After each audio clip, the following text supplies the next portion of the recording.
Saraí Méndez, ¿cómo te va? Muy buenos días.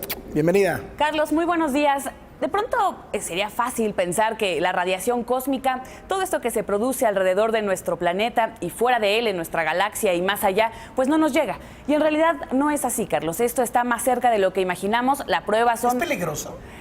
Bueno, dicen los científicos que podría llegar a ser peligroso y justamente por eso es importante estudiarlo.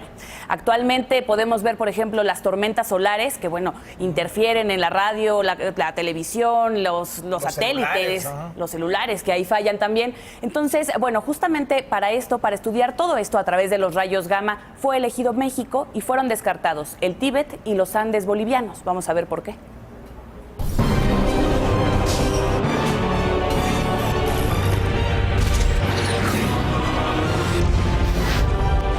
Los rayos gamma llegan a nuestro planeta provenientes de los sitios más lejanos del universo. Intentan ingresar a la Tierra, pero no lo logran. Antes chocan con la atmósfera y al impactar se rompen y se descomponen en partículas. Entran a nuestro planeta como en cascada. Conforme bajan, van perdiendo energía. Por eso, para estudiarlas es importante interceptarlas a la mayor altura posible. El máximo de partículas está como a 6,000 metros de altura. Entonces, para capturar gran cantidad de estas partículas, que son los que nos dan la información sobre el rayo gamma primario, es necesario estar a gran altura.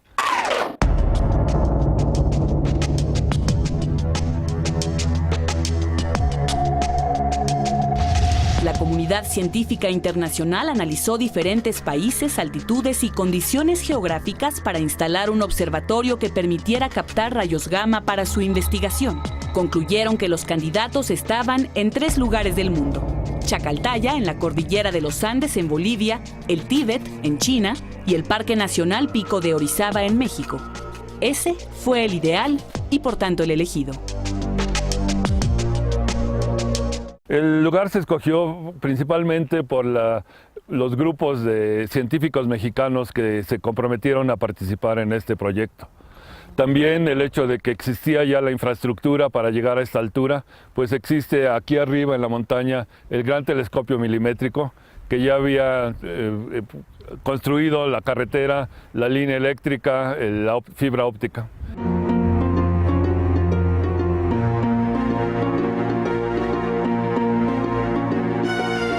El observatorio HOC fue construido en este valle, en medio del volcán Sierra Negra y el Pico de Orizaba, a una altura de 4.100 metros sobre el nivel del mar. Abajo quedan los poblados, carreteras y las cumbres de Maltrata de Veracruz.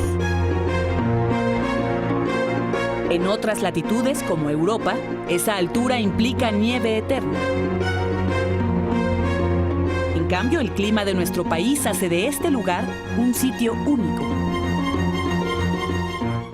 Aquí pueden ver cosas extrañas como estos pastos y estos árboles que hay por acá. Son únicos en el mundo, o sea, son los árboles, los bosques que se dan a mayor altura en el mundo.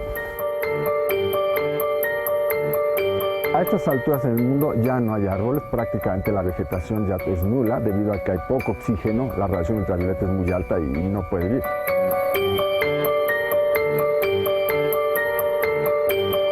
Las temperaturas permiten operar tanto a los científicos como a los aparatos. Sin embargo, las condiciones de altitud y presión son un reto de todos los días. Hay que tener ciertas precauciones, filtro ultravioleta, no hacer demasiados ejercicios porque se desmaya por falta de oxígeno. Trabajar a esa altura implica un esfuerzo físico y mental. También afecta nuestra facultad para razonar. Entonces, nos volvemos un poco más tontos por estar aquí arriba. El cerebro no funciona igual. Entonces, es recomendable bajar después de un par de horas. Aquí, un día de trabajo puede ser del orden de 6 horas. 8 horas ya es casi imposible de trabajar. Por esa razón, los investigadores tienen reglas claras. En montaña no se pueden tomar decisiones críticas sin consultar con el personal tierra abajo. Si no se llega a un acuerdo en línea, la siguiente regla es bajar de la montaña. Si yo tengo una brillante idea, ahora quiero cambiar el experimento por completo, no puedo hacerlo, la regla es tengo que bajar, y si en el desayuno de mañana todo me parece como buena idea, a lo mejor me van a dar permiso por hacerlo. Y así, con esas dificultades, desde 2007 se comenzó a construir el observatorio HOC, Se hicieron estudios hidrológicos y eléctricos para asentar el observatorio. En 2008 se instaló un prototipo conformado por 3 tanques. Después se amplió a 7, luego a 30, después 100 y luego 300. El observatorio Hawk es único en su tipo. Está conformado por 300 detectores de luz Cherenkov que trabajan día y noche observando 2/3 partes de la bóveda celeste. En la siguiente entrega, ¿cómo opera el observatorio? ¿Qué hace cada uno de los tanques? ¿Y qué es la luz Cherenkov?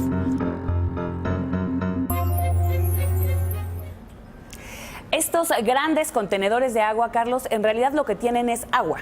Lo que vamos a ver el día de mañana es cómo lo que pareciera un simple líquido puede servir para detectar rayos gamma y cómo este observatorio es como un gran ojo que lo que hace es observar 2/3 partes de la bóveda celeste. Muy bien, Saray, muchísimas gracias y muy buenos días.